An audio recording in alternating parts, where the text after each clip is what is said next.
Ang galing mo, Gon. Ikaw rin, Kiluwa. Madali ko lang nakuha to. Eh, yun sa'yo. Medyo madali. Siguro umanap ka ng 3 mahihinang aplikante para makaipon ka ng 6 na puntos, ano? Alam mo, hindi kita masisisi dyan. Si Hiso ka ba naman ang naging target mo? Kahit siyang pang iyong buhay, sigurado kukulangin yun. Tingnan mo. Ano? Ibig mo sabihin nakuha mo ka ng numero? Ganun na nga. Nakuha ko ito nung una pero... Hindi ako makapaniwala sa'yo. Nakuha mo nga ang numerong yan kay Hiso ka. Sabihin mo ka sa akin, anong klaseng mic ang ginamit mo? Wala. Ganito kasi. Ibinigay lang niya ito sa akin. Ha? Binigay niya? Oo. Wag mo na itanong kung bakit. Hindi ako naniniwala sa'yo. Pero kung ayaw mo sabihin sa akin, hindi kita pipilitin, Gon. Hindi naman sa ayaw kong sabihin sa'yo. Basta ang mahalaga, nakuha mo sa kanya ang numero. Nagawa natin makaabot hanggang dito, kaya pilitin natin magtagumpay. Kung bibigyan pa tayo ng magsusulit, siguradong yun ang pinakahuli. Tama. Kayong dalawa, ang lahat ng aplikante ay pinapapasok na sa silid. Siguro sasabihin na nila kung sinong nakapasa. Tayo na, Kiluwa. Gusto ko na marinig ang sasabihin nila. Teka, sandali! Hintayin mo ako, Gon!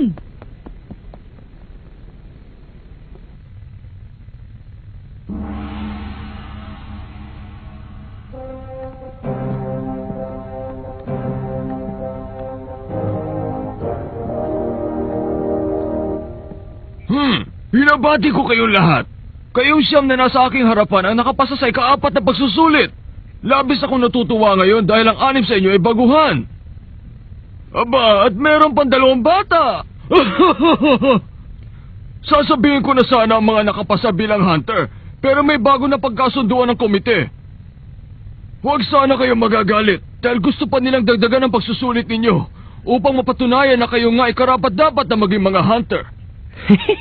Nagpapatawa na naman yata itong matandang kalbong to. Hindi siya nagpapatawa. Siguradong pati ito ng pagsusulit para maging hunter. Tamang sinabi mo, bata.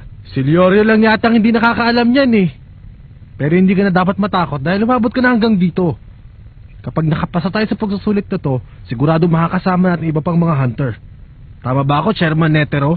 Mukhang maraming nalalaman ng ninjang ito ah. Ang huling pagsusulit ay gaganapin paglipas ng 3 araw sa hotel na pag-aari ng Hunter Association. Maaari muna kayo magpahinga habang hindi pa nagsisimula ang pagsusulit. Teka, labo nyo naman. Maaari ba ako magtanong? Hindi na. Ano? Tsaka na lang pag nakita na tayo uli ha.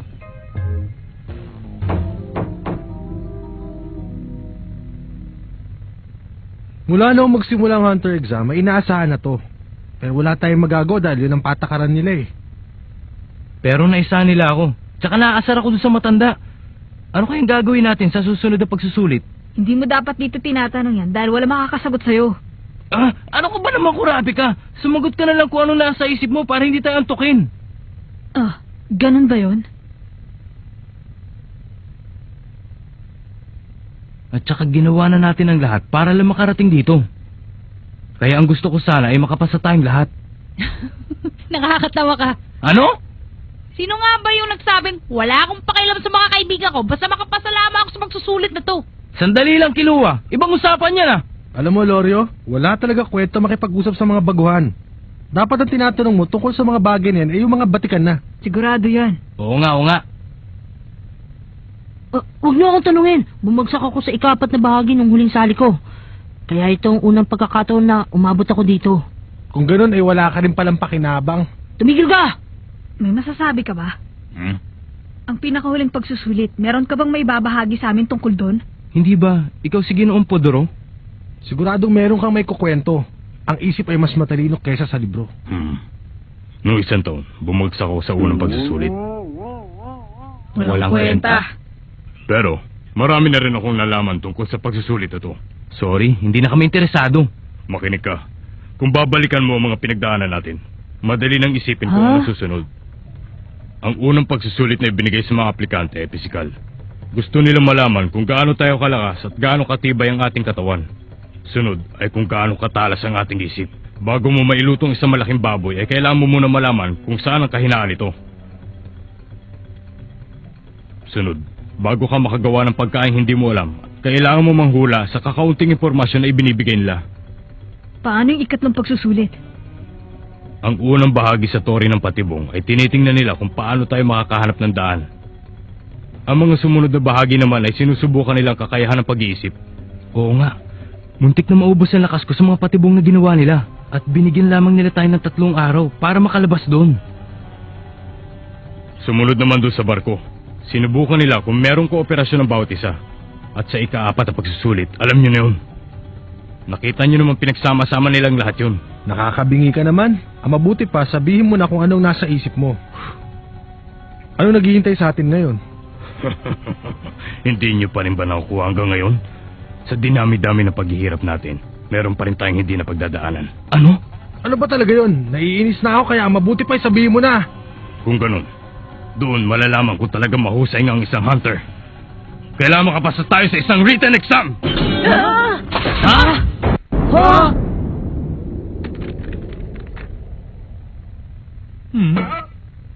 Napakarami mo sinabi. Written exam lang pala? Tama siya. Kung gusto mo talaga maging isang tunay na hunter, dapat lang na marami kang nalalaman, gaya ng history, biology, at marami pang iba.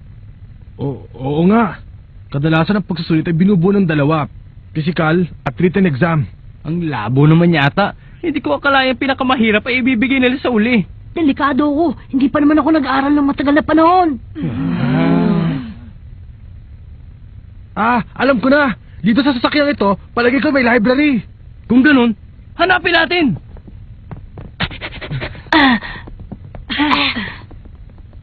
Nagsalita lang ako para hindi sila antukin. Naniwalan makaagad sila sa akin. Bahala nga sila. Talaga?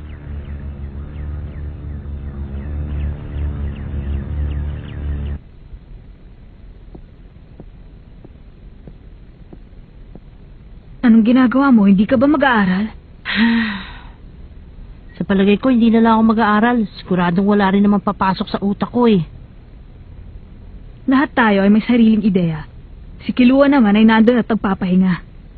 Talaga? Gon, meron bang nangyari sa ika-4 na pagsusulit? Nung magsama-sama tayong muli sa isla, parang bigla kang nagbago. Nag-aalala na tuloy ako. Alam mo ba kung sinong target ko? Si Hisoka. Totoo ba yun? Ang swerte mong bumunot. Nung sinugod ni Hisoka ang kanyang bibiktimahin, inagaw ko ang kanyang numero. Pero meron din palang taong nag-aabang sa akin. Madali niya nakuha sa akin ang numero. Ilang sandali lang, nilapitan ako ni Hisoka. Nakuha pala niya ang 2 numero. Iniwan niya sa akin ng mga yon na para bang meron siyang binabalak na kakaiba. Sabi niya may utang daw ako sa kanya. Bayaran ko na lang balang araw. Nantanggihan ko yun. Bigla na lamang niya akong sinuntok sa muka. Kapag kaya mo na sumuntok ng ganyang kalakas, papatulan na kita. Hawakan mo yan hanggang sa araw na yun, ha? Inalipusta niya ako at alam kong wala talaga akong magagawa laban sa kanya. Wala akong magawa.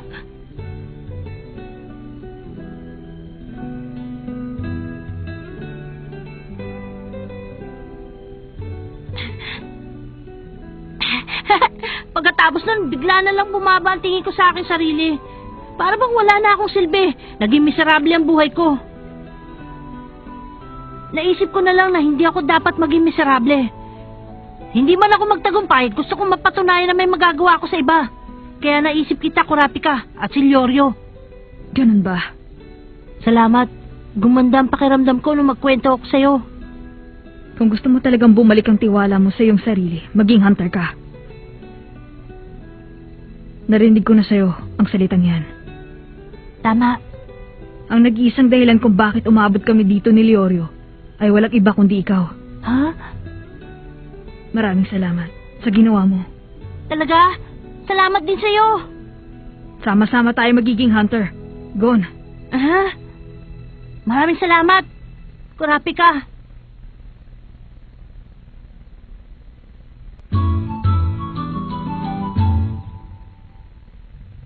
Ang totoo niyan, nasorpresa ako sa nangyari. Hindi ako makapaniwalang 9 na tao nang makakaabot dito. Ang nakakagulat talaga ay isang ito. Akala ko hindi siya makakatagal. Baka naman nagagalit ka lang dahil inistorbo ka niya na sa paliligo mo. Talagang ganit ako sa kanya, no? Kahit makapasa pa siya at maging isang hunter, makakatikim yun sa akin ng kaliwat kanan! Siya nga pala, Mr. Chairman. Ano ipapagawa mo sa kanila sa huling pagsusulit? Oo nga naman, wala ka pang sinasabi doon ah. Kahit na marami pang baguhan na nakaabot sa bahaging ito, ang matitira sa kanila ay depende pa rin sa huling pagsusulit. Sa palagay ko'y kailangan natin simulan ng preparasyon. Ha? Preparasyon? Anong gagawin namin? Ewan, hindi ko rin alam kung anong nasa isip na ngayon eh. Noong taong 289, ang tribo ng Sumi ay nagpadala ng ekspedisyon sa Timog at noong taong 295, binuo nilang... Paano ko mamememorya ang lahat ng ito sa loob ng 3 araw? Huh? Anong ginagawa mo? Ito? Ito ang natitirang paraan. Bakit mo pinulit yan? Hindi mo ba alam kung gaano katagal ginawa yan? Kung meron ka panahon para gumawa ng kodigo, bakit hindi mo nalang pag-aralan yan? Kung kaya ko lang sana, ginawa ko na. Teka, ano naman to? Wala. Tumayo ka!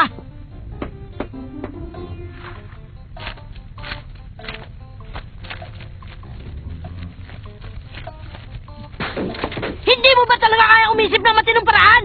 Para maging hunter, mandadaya ka! Ano ba masama sa ginagawa ko? Ang mahalaga ay makuha kong hunter license. Huh? Teka, saan ka pupunta? Saan pa nga ba? Ready sa kwarto ng pagsusulit. Ano? Ano naman gagawin mo? Kung totoong huling pagsusulit ay written exam, sigurado akong mayroong examination paper. Huwag mo sabihin mandaraya ka rin! Pasensya na, pero ang lahat ng ginagawa ng ninja ay may mabigat na dahilan. Paalam na! Teka, sandali lang! Hindi ka pwede mandaya, Hanzo! Ano ba ginagawa yung dalawa? Tigilan nyo na ako!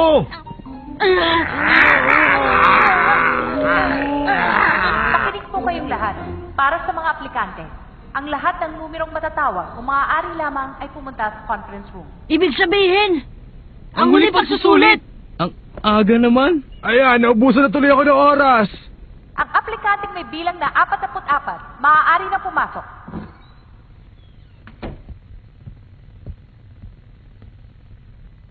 Maupo ka sa harap ko. Huwag mong sabihin ito na ang huling pagsusulit. Hindi. Meron lang akong kaunting katanungan para sa inyo. Una, ano ang dahilan kung bakit gusto mo maging isang hunter? Kung sakali magiging hunter ako, marami akong magagawa. Oo, gaya ng... Kung makapinsala ako, siguradong hindi ako makukulong. Lalo na kung magiging blacklist hunter ako. Walang bawal-bawal. Tapusin ko man lahat ng kriminal. Ganoon ha? Sa tingin mo, sino ang pinakamahusay sa lahat ng aplikanteng yan?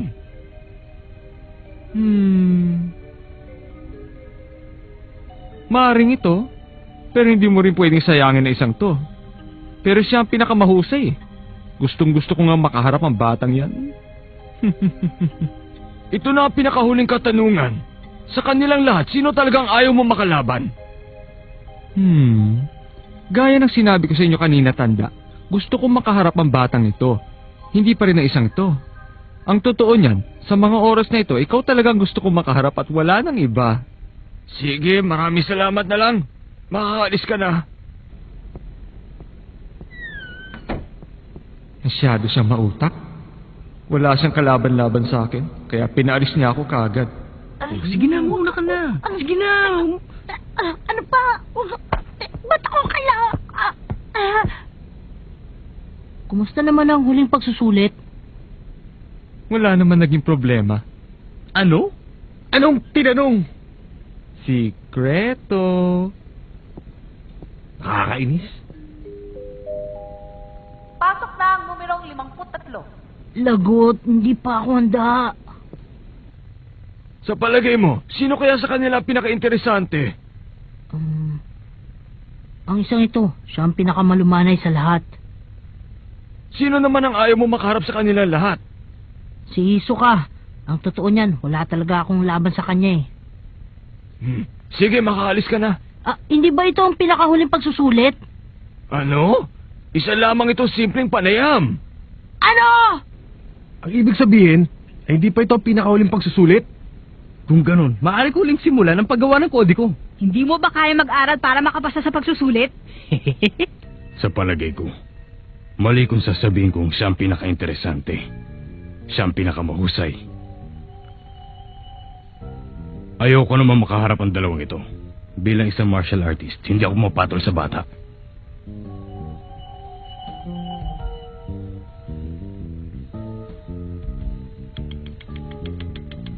Ang binabantayan ko ay si Hisoka. Masyado siyang malupit. Ayoko naman makaharap ang tatlong ito. Siya ang nag-iisa. Napakaraming beses ko nang iniwasan ng taong yan. Masyado siyang mapanganib. Kaya naman, ayaw ko talaga siyang makalaban. Kung laban ng magkaibigan ay ito, kung hindi naman ay siya. Kung mayroong magandang dahilan, makikipaglaban ako. Kung wala naman ay hindi ako mag-aaksaya ng panahon. Sigon, ang dahilan ay masyado na siya marami nagawa para sa akin. Gusto ko makapasa siya, kaya ayaw ko siya makalaban. Ikaw ang huli kong makakausap. Anong dahilan kung bakit gusto mo maging hunter? Wala naman. Gusto ko lang maubos ang aking oras. Naubos ba naman ang iyong oras? Nakakatamad ang pagsusulit. Pero natutuwa ako sa mga nagsilahok. Kung ganon, sino sa kanila pinaka-interesante para sa'yo? Palagay ko si Hisoka. Sino naman ang ayaw mo makalaban sa kanila lahat? Ang isang to. Mukhang wala sa kwentang kalaban. Huwag ka na magsinungaling. Pwede ko bang sabihin? Gagamitin ko sa huling pagsusulit ang mga sagot mo. Kung hindi mo ayusin, baka magkaroon ka ng problema. Ay. Ang nasa isip ko talaga si God. Ha? Hindi ko may paliwanag kung bakit pero tuwang-tuwa talaga ako kapag magkasama kaming dalawa. Palagi kaming masaya. Yun siguro ang dahilan kung bakit ayaw ko siya makalaban. Magkaibigan ba kayo? Dito lang kami nagkakilala. Ha? Naguguluhan ako ah. Huh? Sige bata, maaari ka na umalis. Huh?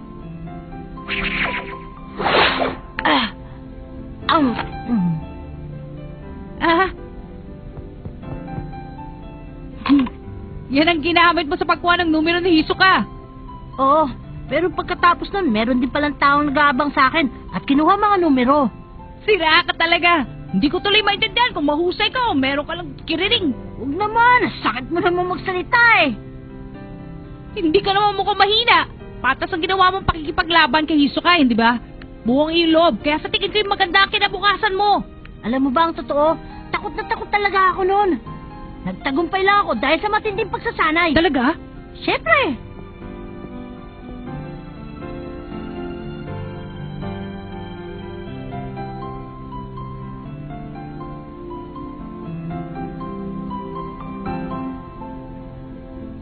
Tingnan mo sila. Kitang-kita sa kanilang kaligayahan. Hindi sila kinakabahan sa darating na pagsusulit. Natural na natural. Buti pa sila. Yoryo, subukan mo kaya silang gayahin. Tigilan mo nga ako.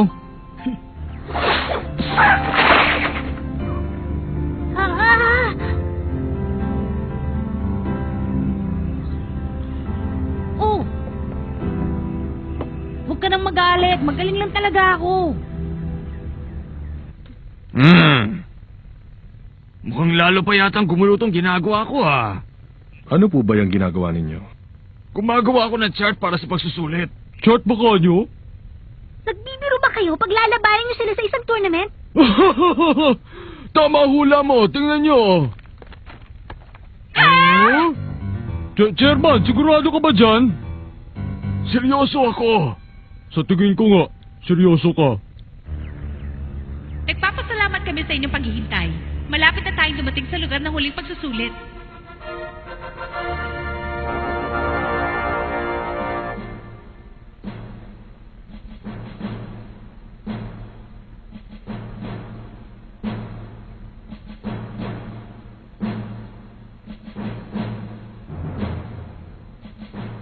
Pabuti naman.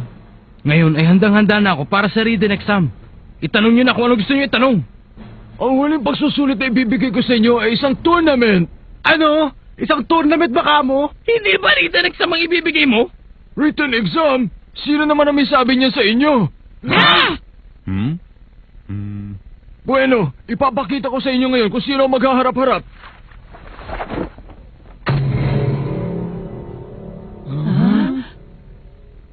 Ito ay... Sigurado yun. Ang aplikanteng makakapasa ngayong taon. Ay, iisa lamang. Ganun ba?